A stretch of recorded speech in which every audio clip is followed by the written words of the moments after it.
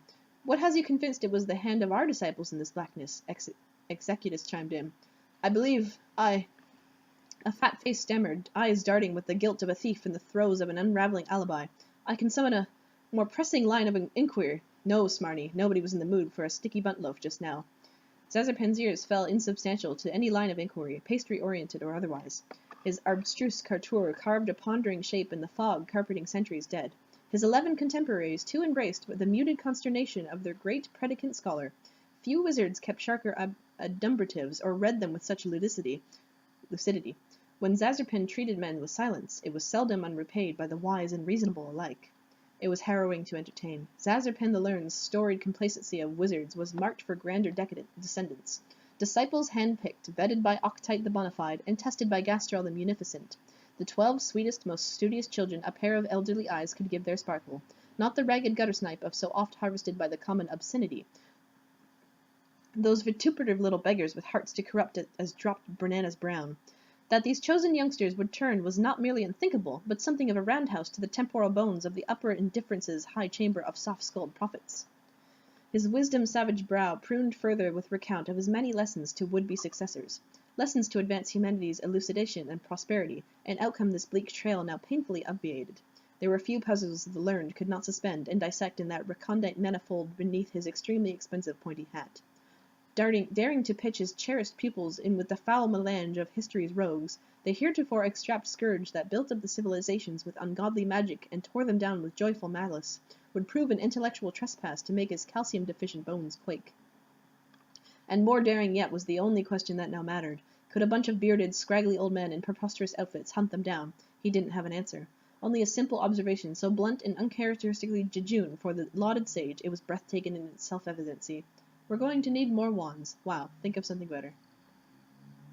This wizard story seems really involved and kind of confusing. You'll have to save your place and dig into it later, and then maybe ask Rose what the hell the deal with it is. Dave, go get a bookmark. You return to your room in search of a bookmark. Oh hey, finally a use for that pointless juice-stained betta that will never serve any purpose, past or future. You drop it on the John in case you're looking for some reading material later. Dave, check on Rose.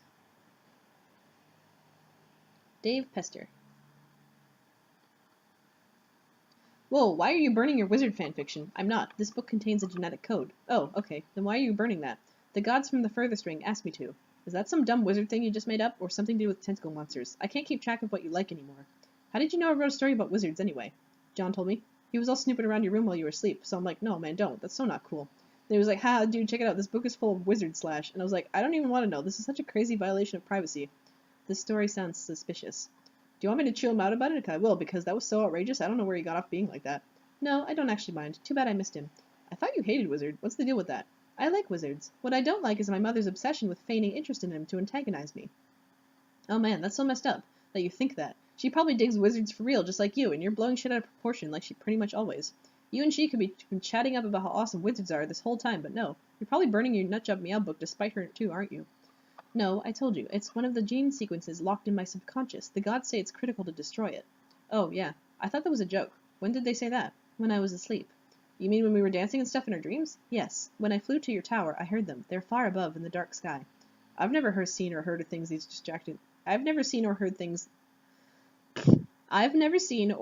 things in my dreams. Aren't you often distracted by music and puppets? Yeah. Have you ever looked into the sky without your shades? No, what a ridiculous question. Maybe you should try it sometime. You're the Prince of the Moon. I'm sure they've been meaning to seek out a royal audience. What do all these dots mean? Dunno. Anyway, yeah, I guess I'll do that. Get some sky monsters to boss me around. Sounds cool. Dave Sprite, also Pester. So, really, why are you burning that? I just explained this to the other Dave. Do I have to explain everything to you twice now? No, I know. I'm using Dave's spare computer. I saw the whole conversation through his Pestertum account. Oh, I see. So instead of having to double explain, I merely have to put up with being double spied upon. What a relief. I just mean, you didn't burn that book in the future. That book was completely pointless. I know, but now it's not. You appeared to make it relevant by traveling to the past. So does that mean the sleeping thing worked? You remember the future? I remember some things. Okay, cool. So why is the cat code so terrible now? I don't know. But the gods were pretty emphatic about it. Well, okay, I guess it's done, but why are you so sure they're right? Have you ever known them to be wrong? I guess not, but they sort of freak me out. I mean, listening to gross space mutants all day isn't my idea of an awesome time, especially the ones that sing. Oh god. Is that why you always keep the music turned up? No, I flip out to ill jams because they kick ass, obviously. I guess we'll chalk another riddle up to the solved column. Yeah, case the fuck closed. Are you talking to future me? Yes. Okay, I'm out of the loop again. Between you taking orders from Dream Beast and birdwing me like that, future secrets, I'm doing some sort of spectacular fucking jackknife off the loop, and getting a wink and a nod from Barack Obama. I'm coming upstairs. Okay. Oh. Uh-oh. There's a thing. He's getting the things. Oh no. Dave, chill with Dave Sprite.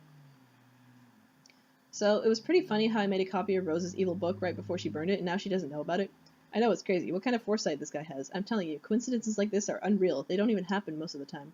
The best thing about how I did that is how I no way will ever come to bite us in the ass ever. Dude, our shit is safe. So safe. Gonna sleep pretty sound tonight with that big fucking payload of safety you just got dropped on us. Gonna be all hugging my pillow and shit, grinning like a goddamn bear full of honey. Safer than some Flintstones vitamins in a bottle. Keep twisting, Junior. All you get is clicks. Asshole thinks it's candy. Doesn't even know he just stepped on a security rake and got a face full of fucking safety. Yeah. Anyway, guess I'll go back down and burn the book. Alright. Oh no, the book's gone! Dave, go back in time and stop the thief. It looks like you already tried that. Whoever took those books is a pretty cold-blooded dude. You'll figure you'll cool it on the time travel for a while. Don't want to see the Dave corpses piled up, especially if one of them winds up being you. Throw yourself out the window. You ditch the body before Jade sees it. That would probably freak her out. John, press a button on the control panel.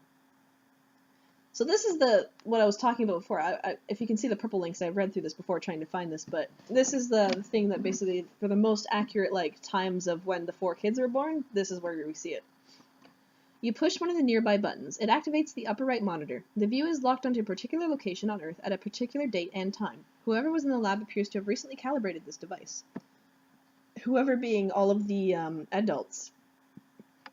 So we saw John's dad get the hat. We saw Jade's grandpa with the Colonel Sassacre book. We saw Rose's mom, all from the lab, for John, where John followed, headed with Muty. So all of these guys seem to have set up this technology. So I wonder if because they were meant to be players in a different reality, right? Because they're actually Roxy and Jake and whatnot. If there's some kind of mental connection between the two, they know that these events have to happen in the future, so they have to be the ones to set them up and blah blah blah, or was it just complete happenstance? I don't know. John, examine monitor. So here you go. The monitor displays a town on the west coast of the United States. It appears to be your old neighborhood, but there is a factory there you do not recognize. The date is December 1st, 1995, a few months before you were born. So this is the day that Jade was born. This is when her meteor landed. John, zoom in. An old woman is escorted by her son on a lovely day. A target has been locked over the gentleman's mother. And there's Jade's meteor. Even though this is John's neighborhood in Maple Valley, Washington, Jade doesn't actually land on the island when her meteor is born. She lands on this factory. And also the sun is at the highest point in the sky, it looks like, seeing the perspective of these guys here. So it looks to be roughly noon. A meteor overhead looms unnoticed. They witness the destruction of the facility. Collateral damage to the corporation owned by a renowned billionaire explorer, Jade's grandpa. The mystery begins. So Jade's grandpa sees this thing has got destroyed, finds Jade, and eventually takes her to the island. John, press blue button. You create a paradox ghost imprint of the woman you recognize to be your grandmother. The ghost sledge is sucked into a glass tube. John, switch to 4. You switch to a monitor displaying a view of a remote island in the Pacific on December 3rd, 1995. So today, this is when Dave is born, or his meteor lands, but we're looking at the Jade's island right now, which is interesting. He doesn't fall there, though. Zoom in. And you can see Jade is in fact already landed because this was 2 days ago. Or this is 2 days after the thing got destroyed. And you can see the boat is named Jade, so that's cool. Grandpa just seems to be really bad with coming up with names. He just seems to name things after names. You're named after a boat and a dog. A renowned billionaire explorer approaches on his yacht. An old factory lost 2 days prior, but a new shipmate gained. Together they settle the island and plunder its secrets. A meteor overhead streaks unnoticed, headed towards an unseasonably warm city in the central United States. So this is Dave's meteor. This is the meteor that Dave's on, despite us just seeing Jade. And as you can see, in the Pacific, the clouds are yellow, so it's a bit like late afternoon kind of time. And when it falls in the Houston, Texas is where he falls. So at this time in Houston, Texas, it's actually somewhere from 10 p.m. to midnight. So by the time this meteor falls in Texas, he will fall in Texas at like 10 p.m., because time zone differences, that kind of thing. John, press the blue button. You create a paradox ghost imprint of the man you spotted in the woods with your book. The ghost sludge is collected. Switch to 3. You switch to a view of the unseasonably warm city in the central United States on December 4th, 1995. So December 4th is now Rose's birthday. Zoom in, but you can see Dave is being found by Bro, despite being like, yeah, an outrageously awesome dude stands before a crater where his favorite record shop stood one day prior. So yesterday, his record shop got destroyed by Dave's meteor, and now he's going to find Dave in the thing. He is prepared for the occasion with a small pair of outrageously awesome shades. A meteor overhead races unnoticed, headed to a lake near a laboratory on the east coast of the United States. No aquatic life would survive. So that's Rose's meteor, about to fall in about, I think, upstate New York, and that's about an hour ahead of, like, Houston, Texas, I think, time zones. So yeah, that's how that kind of works. Everyone always thinks that Jade landed on the island, but they forget that Jade actually landed in John's neighborhood, but was later taken to the island. This is only relevant for, like, trying to get, like, an accurate, like, thing. You notice that the sky is red and that kind of thing, so it kind of looks like it's constantly in evening or dusk, like, or sunset kind of thing. So an hour ahead of this would be, like, roughly evening, sunset, dusk in New York. So that's when Rose was born, at that time and place. This is only relevant because I was talking about doing the kids, like, natal charts, which technically don't exist because they were created in the medium, as John's doing right now in the Veil. They were, like, existing here. So there is no time and space, there is no planets, there are no stars here, like there's no natal chart that can be made for the kids. But the closest thing you can get to it, if you want to do it, is the exact time and place their meteors landed on Earth. John, press blue button. But I already made a post about that and it's on Tumblr, so whatever. This is just for the YouTube audience, I guess. You create a paradox ghost imprint of the outrageously awesome dude. The sludge is allocated to another pair of tubes. John, switch 2. Yeah, see, that's where Jane was. So you switch again to a view of your neighborhood on April 13th, 1996. It is the day of your birth. There is more real estate you do not recognize near the recently devastated baked goods facility. It is a shopping mall you've never seen before. Zoom in. As you can see, Rose has already landed with Mom. And there's John's dad. A professional lady and her new mother has traveled from the opposite coast at the behest of a famous and wealthy scientist to study one of the numerous recent celestial anomalies while he is on an expedition. So this implies that it was Jade's grandpa who reached out to the other people and were like, hey, there's all these weird meteor babies happening, because of course Jade's was the first to land technically, so all these like meteors and happening all over the place, let's get together and figure out what the hell's going on. And another one is about to fall. There's John's right up there. She notices a meteor overhead on collision course with the quaint family joke shop. A distinguished gentleman notices the lady and comes outside to greet her, oblivious to the threat above. The gentleman's mother remains inside, busying herself with a tall bookshelf, a ladder, and a rather hefty unabridged joke book. Sassacre. An old mother lost today, but a new son gained. So many Sassacre texts. The gentleman discovers a clue. A powerful nose detects perfume. The lady has fled. The mystery deepens. But the monitor has not lost track of the lady. John, press blue button.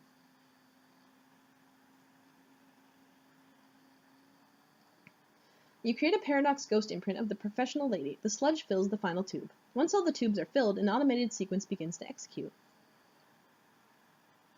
4 young paradox clones are created. So these are exact copies. Yeah, you know the story. There's Roxy, Jake, Jane, and Dirk. There's one more button to push. Ectobiology sure does involve a lot of button pushing. At least it does when you're a junior ectobiologist. Your loyal assistant, Dr. Meowgun, is all over this one. And they get mixed together, but not completely mixed together. So Jane and Jake stay separate from Dirk's and Roxy's. One pair of tubes empties the sludge into the chamber below. The other pair does as well. Another sequence is activated. And there's all the baby kids together. Scale Echelladder. You storm up the Echelladder to claim the coveted, if difficult to pronounce rung, Ectobiolo babysitter. Your ladder is absolutely hemorrhaging the boondollars, just what your pork hollow's fat ass needs. Oh, that's weird. It's you. You are the star. Scamper Master, Britches Ripper, over by upstart, Callous Tenderfoot. Mr. Snoozy Prince, McSleepy Pants. You surpass 1 million boon dollars and trade them all in for a single whopping boon buck. This is, of course, going directly into the college fund for these youngsters. Sure as heavy, into the hollow it goes. Poor little ceramic pork-hollow.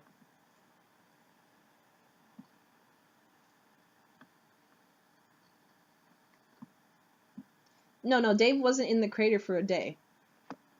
What happens is, because of the timing of, like, thing, we knew that he fell on the day of his birth at, around 10 p.m. to midnight, roughly. But we know that, Bro finds him, like, the next day, so. He was born on the one day, but Bro just found him a day late. Yeah. And got smashed. Not even a day late, it was, like, the night and then the next morning, basically. Navigating the Vale nearby.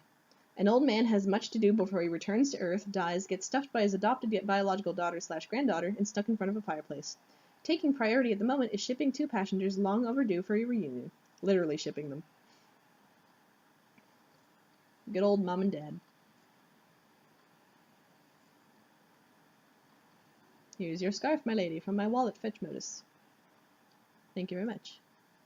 Let's hold hands. How cute. And watch a big glowy blue thing. CG, Troll John. See, this is a case in point. What point? The point I was just making about the ultimate riddle. You blithering, puckling shithole.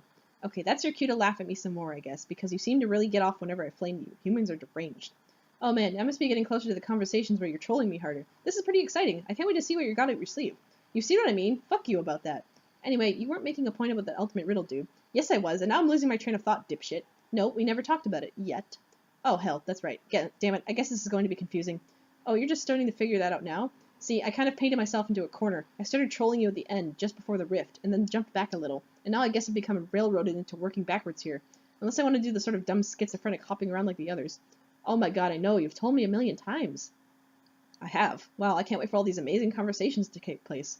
It's going to be like that human vacation with the giant red chimney asshole up in here. You know, the one with a bunch of moany nooksuckers singing to a little pine tree, I think?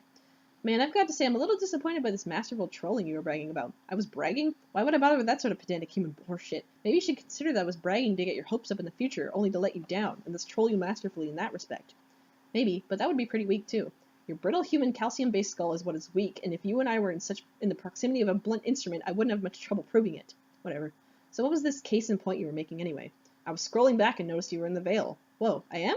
Yeah, dum-dum, you're tumbling around in a big goddamn meteor, and you just created younger versions of yourselves and your guardians, probably by mucking around with the thing like a doofus. Wait, these are baby versions of us? We're so clueless. What did you think you were doing there, anyway? Well, I saw footage of my Nana, and some other people who I'm pretty sure were like Jade's grandpa and Rose's mom and stuff from a long time ago, and then there are all these little guys scurrying around, so are they like cloned copies of us? No, they are literally you and your guardians, paradox clones. Huh? What do you mean they are literally us? Did they go back in time? Yeah, obviously, great guess, brain hero, but technically they aren't even sent back in time because with respect to the medium, your universe's timeline is meaningless.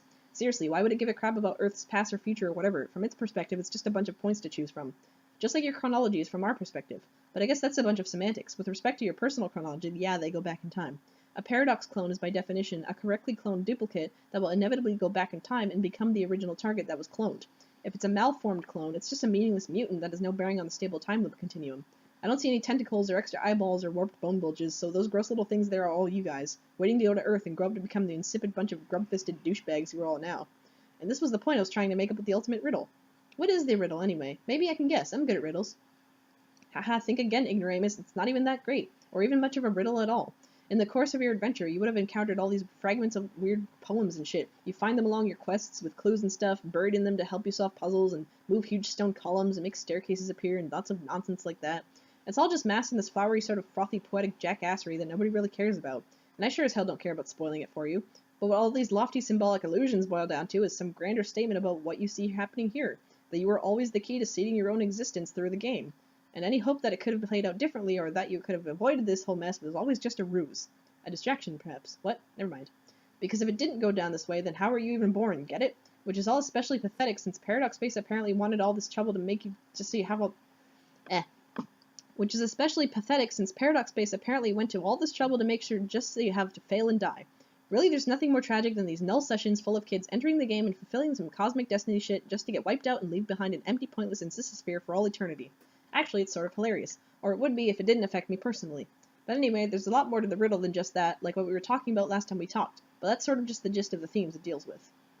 Okay, well, if I run into some salamanders who tell me all about this riddle and get really excited about it, I will try to act surprised. So is this the same kind of thing you went through? With, like, beating your own paradox clones and creating your own parents and stuff? Yeah. How did that even work with 12 of you? It was really fucking complicated, and I'm not going to get into it. Our family structures are already way more complicated than yours, without even getting spooky time slime involved. Basically, we have nothing in common whatsoever, except maybe this. I was the guy in your position to make all these clones, and frankly, it was all kind of freaked me the hell out. Huh. Yeah, I guess, now that you mention it, I am finding it all a little strange. Oh, only just now? Fuck you, they're fast. I hope you got the mad boonbucks to pay off those speeding tickets. No, I mean, the ghost stuff and paradoxes are one thing, of course. It's something else. This is really weird. What's so weird about it? Well, normally humans hatch from these, like, slimy pods, then we wriggle out as little pink larvae. Oh, really? Huh, maybe we have more in common than I thought. Maybe these are really mutant clones and they aren't going back to siege your planet? Sure? Hell, I'm confused now. Not that I give a shit about you and your pointless, awful lives. Hey, I have an idea. Why don't you get back to me in a few minutes? I mean, like, a few minutes of my time, not yours. All these little pink monkeys are getting out of line and I have to tend to them. If you message me in a couple minutes, we can continue conversing in a sane, linear fashion for a change. Okay. And then after that, we can keep going backwards and then make fun of me riding my little red rocket. You can tell me I look like a silly little paradox clone fresh out of the slime tube and this is all just big nursey time recess jamboree. That would burn me good. Okay, that is pretty good, but I can't use it because you said it, and then later, i.e. right now, you would get the satisfaction of knowing you were the one to come up with that burn. See, you are dealing with a pro. You can't out-troll me, so just forget about it and stop trying. Hehehe. John tended little pink monkeys. They're scrambling all over the place. They appear to be preoccupied with some of the objects littered around the lab. At least it's keeping them busy. Everybody gets an item. John, get trolled by CG again. Okay, it's a few minutes later. Look how sane and linear we are being. Yeah, okay, awesome. Now fuck you and goodbye. Wait, what? I was just looking at all these rascals, and I was wondering, how did they go back in time and become us and stuff? Does it have something to do with the reckoning?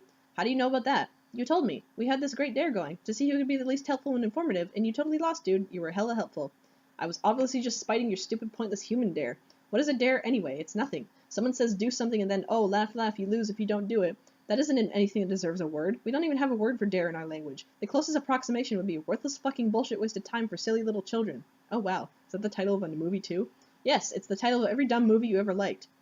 That isn't even true and it doesn't make sense.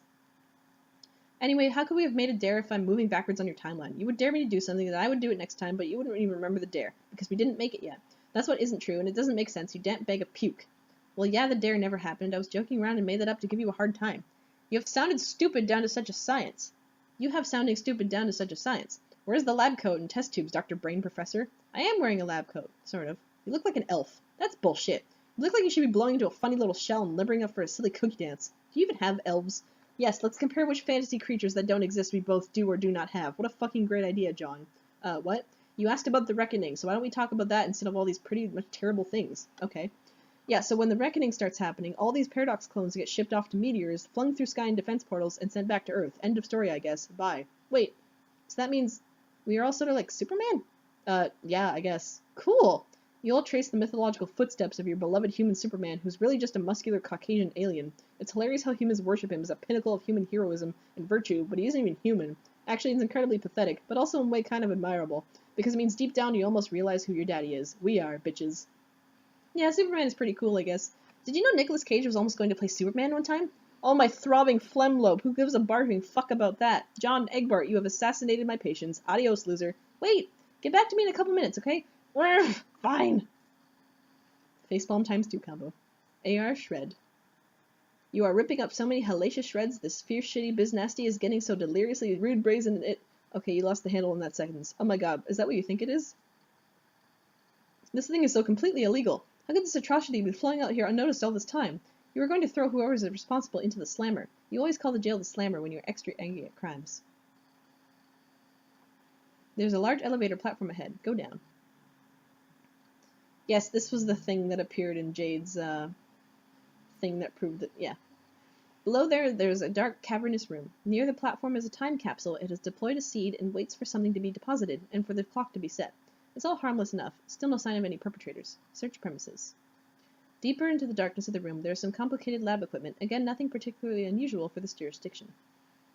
Examine equipment. There is a large monitor. Displayed on it is a small human girl in a fancy house. The date is April 21st, 1910. Oh, I wonder if that has any significance. Like, is that, like, technically, what's John's Nana's birthday would be in his timeline? Like, that's Jane, but it obviously grows up to be, Nana. So is that Nana's birthday in this reality? They have different birthdays? Probably. 8 days prior. Okay, hold on. No, yeah, that would still be April 13th, funnily enough. So April 13th, 1910 is Nana's birthday. That's interesting. Everyone's born on April 13th. 8 days prior, the orphan girl was taken in by an aristocratic southern colonel and legendary humorist. He recovered the young lady from a crater where a bakery once stood, operated by the man's wife, a notable baked goods baroness. There is an explosion in the colonel's backyard. Land sakes alive, we are cooking with petrol now. The colonel and his new granddaughter investigate. The impact site is where a doghouse stood moments ago. It was the magnificent abode of the man's beloved pet, Hallie. This poor man is losing everything in meteors. He takes a belt from the old julep flask. He'd sooner perish himself than lose that dear animal. People would think reports of that man's death were greatly exaggerated, but they weren't. This is exactly why babies should not be allowed to dual-wield flintlock pistols. So Nana was born on April 13th, 1910. Grandpa was born on April 21st, 1910. So they're about 7 days apart. About a week apart. Interesting.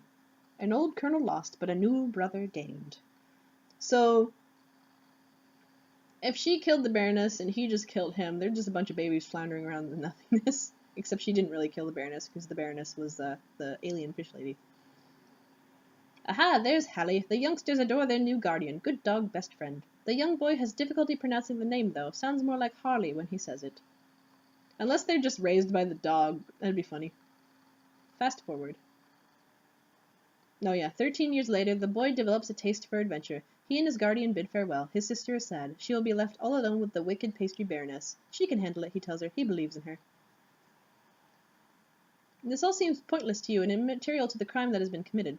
Though you do find it odd that the purifier target has been fixed over that especially stupid-looking animal. You hear the elevator platform. Someone is coming. It is a high-ranking agent from your kingdom. Could he be the man behind this crime? Could his intent be mutinous? You know the agent to be far too dangerous to take into custody. You hide behind some equipment and observe. He appears to be holding some notebooks. Also what appears to be a pair of juice-stained envelopes.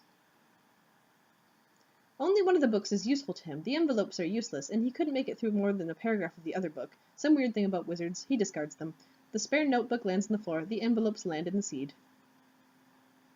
The time capsule stores the seed, and on account of some default setting, is programmed to bloom several 100 million years from now. The capsule then readies the new seed. Alright, so, here's the thing. If we take it that, no, that wouldn't work, because he still goes through a sky and portal. Never mind, okay. Never mind. Then the agent approaches another device near a large monitor. John, get trolled by CG in sane and linear manner. Okay, I got back to you. Are you happy? Sure, I guess. You don't even know it yet, but you are about to start passing out bunnies like they're cheap cigars. It's going to be an embarrassing display. What are you talking about? Yeah, exactly, numbskull. Let's just have our chat, then it can naturally occur to you to be an idiot in the due course of time. Okay. I was sort of mulling it over while looking at all these babies with guns and sitting on ponies and things, and how the reckoning takes them back, and how you said our reckoning starts sooner. Yeah. Are you sure it's going to start so soon? Can't we delay it? Ha ha ha, it starts in a few minutes, stupid. See that countdown clock over there? You aren't delaying anything. Oh, dang. I guess I better get off this meteor then. Well, I mean, it doesn't happen all at once. First some smaller meteors go, then the bigger ones, spread out over like 24 hours or so. It's supposed to be like go time when it starts. Like it's time to hurry up and stop fucking around and kill the boss, get it? The rock you're on doesn't blast off right away. Too bad, because it would have spared you from making a fool of yourself in a couple of minutes, and more importantly, spared me from having to watch. Okay, well, you keep saying how doomed we are and how this is all bad stuff happens sooner, but you never say why. What happens in your game that's different from yours what happens in our game that's different from yours that makes things go so badly? Jack Noir. It was Jack Noir, an agent of Durst, who flipped out and rose to power. He killed your Black Queen and King, and now he's in charge. So you didn't have him in your games? No, we did, but he was harmless. Actually, he was an ally, sort of. He settled a grudge against the Queen by helping us dethrone and exile her. And then he wound up exiled himself, and sort of kept helping us through a command terminal on our old planet. He's kind of a huge asshole, though. But because he took the Queen out of the picture, when we got to Skya, we only had one monarch to deal with instead of two. Of course, it was a nasty giant 12-type prototype Black King that took forever to kill, just barely in time before the biggest meteors came, but still. I see. So after he got exiled and all that, he came in here into our game and caused all this trouble? No, God, Egbert, you are thicker than that hideous joke book you waddle around with. Try to think more abstractly. Think about video games. What's an Earth game you like to play? Name one. Crash Bandicoot? Okay, I don't know what that is, but I have a feeling it's a really lame example, but that's fine, it's not the point. So let's say you play your Bandicoot and I play my Bandicoot. They are essentially the same Bandicoot, same appearance and design and behaviors, but they're still completely separate in Bandicoots on separate screens. So we both have our own ass Bandicoots to ourselves, the same but different. Our Jacks are the same but different too. Same guy, different circumstances and outcomes. Our Jack trumped the Queen, but got no further. Your Jack got the best of both of them and is now something higher than a Queen or a King. Like an ace? Sure, okay. Okay, I think I get it, but how did you do that? What was different about what we did versus what you did? Frankly, I have no idea what the original thing that tipped the scale was. It is under investigation, but it doesn't really matter. The worst is yet to come. For you. Oh no, what is the worst thing? Already told you. Damn it! Oh, hey, sorry, hold on. This little lady is bugging me about something. Yeah, you might as well get it over with and give her the lousy rabbit already. Oh man, I had just the best idea. This is so perfect. A blonde mother and her daughter together. This is totally perfect. Oh, it is canon that, Rose and Roxy are actually blonde. Like, specifically blonde. Huh. That's neat. I wasn't ever sure if it ever explicitly stated that, because it's only ever shown them with, like, white hair, and they're meant to be aracial and blah blah blah. Anyway. Perfect for what? Flexing your formidable mental handicap like a fucking heavyweight for the next several minutes? Oh wait, let me check. The answer is yes. It is like that scene in Con Air. I will give her the bunny like I'm Nick Cage, fresh out of the slammer. Fuck. I wish I had a filthy wife beater on. Oh well. It's just, S. John, reunite with your loving wife and daughter. At least we get to see this version of it. The bunny.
I hope my stream doesn't get copyrighted because this song is playing. I don't know how that works. Hopefully it doesn't get muted. Maybe I should just talk and make noises while it's happening. Would that be worse?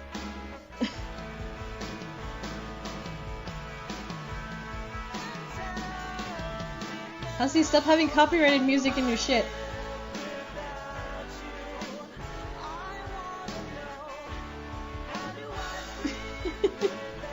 This is fucking Carcat, dude.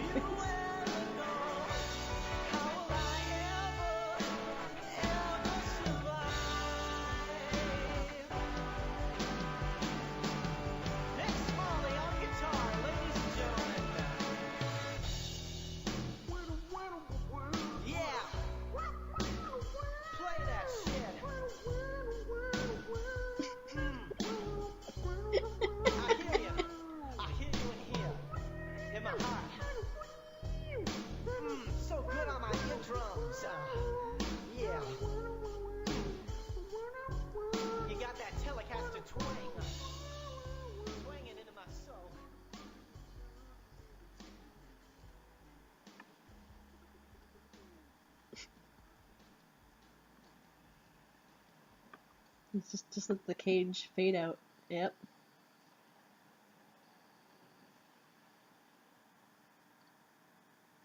Yeah, it does call Dave's bro a white guy who raps. Yes, John also does that too. So there's some like stuff. I think at one point he like scrambled the word as a retcon and then like unretconned the retcon and just put it back because he can't make up his mind, I guess. Okay, end of Act 4. Psych, it'll be a few more pages. Yeah, that's what I thought. Because this ends on S Descend, not on this one. Dave, get trolled by GC. So we still got more to go. I know it's been like 4 hours, Jesus.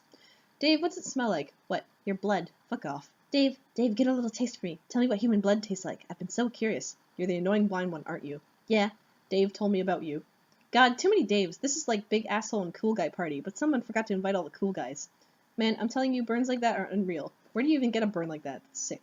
I bet you can't wait to be a useless piece of shit all day and fall down on these burns. No, you messed that up. Dave, is this you? Did you try to draw shades on his face and miss? What's even the point? He's already wearing shades. It's so perfect. Is that so you? This is moronic. Dave, tell me what your blood smells like, or I'll make another one. And I'll know it'll hurt your feelings.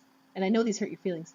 I don't know what it smells like or tastes like, but I sure as hell know what it looks like. This is a fucking symphony on my retinas. Shit is beautiful, like a little vermilion picnic on my hands. Every day I open my eyes, I find poetry in even the simplest things. Just one of those little joys in life you take for granted, you know, this miraculous gift of vision. Dave, check it out. I figured it out. This has got to be you. Tracy's things are funny, but Dave I'm just like a little concerned about. I could give myself a hernia trying to be as big as douche as that guy. I could try, but I would wind up like a motorcycle stunt gone horribly wrong. My broken body would flop and tumble around like a rag doll. Oh my god, I can't breathe. And as much as that guy is the tooliest dude I could ever hope to meet, he and I would still get along famously, because we can both see. Just him and me, having a sea party, like a couple of eagle-eyed bros peeping shit up into wee hours. Dave, can I come to your sea party? I guess, but you have to be careful not to stumble around bumping into all the gorgeous masterpieces hanging around everywhere. God, so beautiful to look at with my perfect eyesight. Can I lick the paintings? Yeah, that's fine. Jade, get trolled by AT. Jade, hi, is your robot nearby? Where you can type because you are asleep? Oh, yes, it appears so. Oh, okay, in that case, are you having a pleasant nap? I guess, I've been pretty busy here. Or, I do Jade more high-pitched. I guess, I've been pretty busy here. I've had to stay asleep for a long time because John is supposed to wake up soon, but he just won't wake up. I'm pretty sure I'm supposed to be the one to wake him up, but I don't know what to do. Huh? Oh, sorry. I was looking to see if I could see him be awake in the future, but I can't see in his dreams or anything. Oh, well, thanks for trying anyway. But you will wake up soon, it looks like, so maybe this means you have success. I hope so. What am I doing when I wake up? Oh, goodness, there is so much going on, and a lot of trouble that you are in. Oh, no! But what it comes down to is that you don't have much time anyway. This is your last day before you make the rift, and then I can't see what happens after that anymore, which is okay with me, because, to be honest, seeing your whole big confusing future and past is kind of overwhelming. Yeah, I guess I know what you mean. It's so complicated, and I don't even know where I should be accomplishing. I think using these gadgets and things and my timeline advantages to play pranks on you. That sounds like it would be fun, but you guys never even played pranks on me. You were just always kind of mean. Sorry. I think the idiotic thing about trolling is, if you use it to troll people, I think you are just as likely to get trolled yourself, maybe even more badly, which I think is what is going on here, just between you and me. Well, I know I haven't trolled you guys, or not yet. Hehe. No, but you sort of are. My friend is going crazy. He wants to talk to you. He left you a message a long time ago on your timeline to talk to him when your robot blows up. Oh yeah, I totally forgot about that. Does it really blow up, or was that another trick? I don't know. I can't see it blow up on your future. Not on screen, I mean. There are lots of explosions all the time. Anyway, too many explosions. You can ask me in the future. Okay, I will ask. Okay, you said, yes, it did blow up, and you talked to him, and, then you said he was actually a pretty nice guy, which I thought was weird. Is he not a nice guy? Not really. Well, maybe he's just been through some tough times, and maybe we should give him the benefit of the doubt? For whatever it's worth, I think you're a pretty nice guy, too. Okay, thank you. Also, you seem to be the only one who ever thinks to talk to me while I'm asleep. Why is that? Oh, I guess then it makes sense. Because you have a robot to let you say things that happen on Prospit. And I'm curious, because the only time I ever had fun playing this game was when I was asleep, but now all our dream selves are dead. Oh no, dream selves can die? Yeah, I never knew that, or even thought about it. I guess it makes sense, though. Yeah, so enjoy your nap while it lasts. Bye. Thinking about Prospit. Rose, get trolled by GA. Hello again. Are we friends yet at this point in time? I would speculate that if we are not by now, then it is probably not to be. Pardon? Furthermore, which rose have you chosen to be this time, the stupid rose or the smart rose? I'm a little busy. It sounds like you are attempting to be the smart rose this time. Please take note of the subtle scorn underlying the selection of the word attempting. Smart Rose should get a kick out of that. Smart Rose is all about subtle scorn, isn't she? That sounds about right. Whereas Dumb Rose doesn't capitalize letters, even when discussing the proper names of human monsters in Earth cinema. I think you should establish a greater commitment to a single role-playing scenario. Honestly, I was looking forward to playing along and reading your Dumb Rose script for our next conversation, but it turns out there is a perfectly logical explanation for it all. Imagine my disappointment when I imagine yours, and once you finally catch on. I suddenly don't understand anything. What are you talking about? I'd love to explain in detail and cause some sort of time paradox, but you see, and this revelation may be startling as any, I'm a little busy. I believe I understand. It was I who did something to provoke your scorn in a previous conversation, one which I have not had yet. Yes, that is definitely a conclusion you have just now drawn. The only thing left to do is write out the next several conversations while you maintain that understanding, and while I maintain the chilly facade you have grown to so enjoy from Smart Rose, which shouldn't be too difficult because, have I mentioned, I'm busy. Goodbye. Fine. Dave, keep getting trolled by GC. Dave, I finally got it. Oh, hell. I finally figured it out, once and for all. This is you. Dave and bro forever.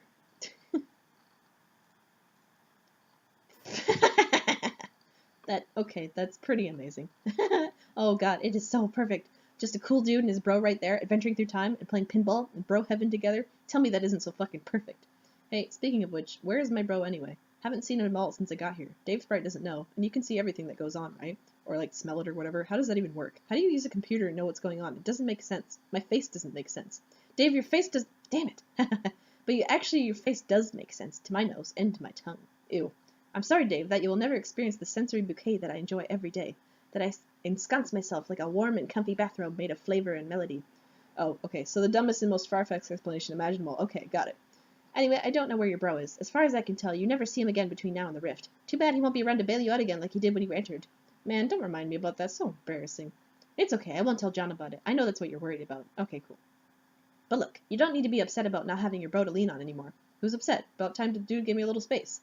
Blah, okay, whatever you say, but that's not the point. The point is I will help you instead, Dave. Is that cool? I guess. I know everything that's going to happen to you. I can tell you before it happens, so you can be ready, and not have to go back in time and get killed all the time, and stand on the toilet looking at your own blood for 10 minutes. Alright, so what's next? First you go through the gate, and when you get through when you go through, you will find, sorry. First you go through the gate, and when you go through, you will go to another place in your wild cherry lava land, and you will quickly meet some friendly crocodiles. They will try to eat you, but that's just their way of being friendly. You shouldn't be scared. Why would I be scared? Dave, please, you are crying like a little boy. This is happening right here in front of my nose. Your tears taste delicious, kind of like something you wouldn't know about. A troll delicacy called cotton candy. We have cotton candy, dumbass. And then S descends, so this is where everything ends. Geez, only took me 4 hours.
Big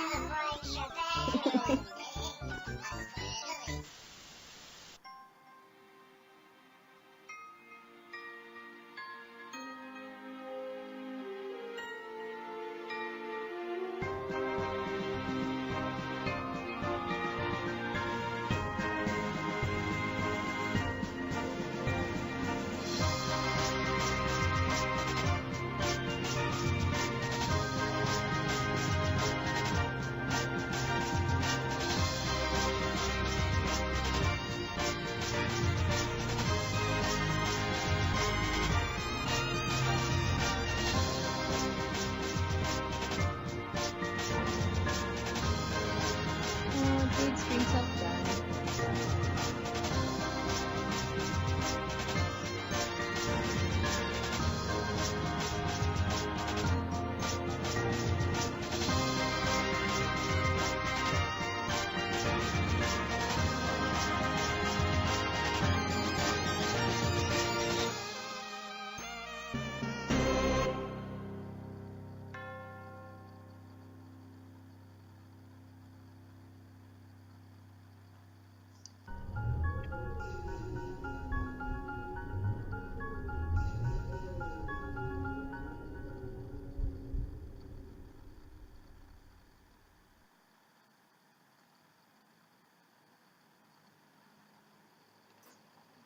And there we go. That is why the dreaded meow code should never have been able to be used, because, what's his name? Diamond's Drew guy used it to alchemize Beck from Hallie, and then Beck goes on a meteor, lands pretty far in the past, and becomes the thing, and happens. And Beck existing is just in general is the cause of the problems. And there we go. End of Act 4. And so there we go. Okay, I've been doing this for 4 hours, exactly, since I started at 6 p.m. It is now 10 p.m. for me. So, there we go. I'm gonna stop streaming now. The next stream, I think I said it was Friday at 6 p.m., so in a few days, and we'll be doing Act 5, Act 1. And there we go. Alright, so thanks for listening. Hope you guys all had a cool day, liked the things that I was saying when I was talking with my face and stuff. And I'm super hungry. I'm gonna go eat something. Bye-bye.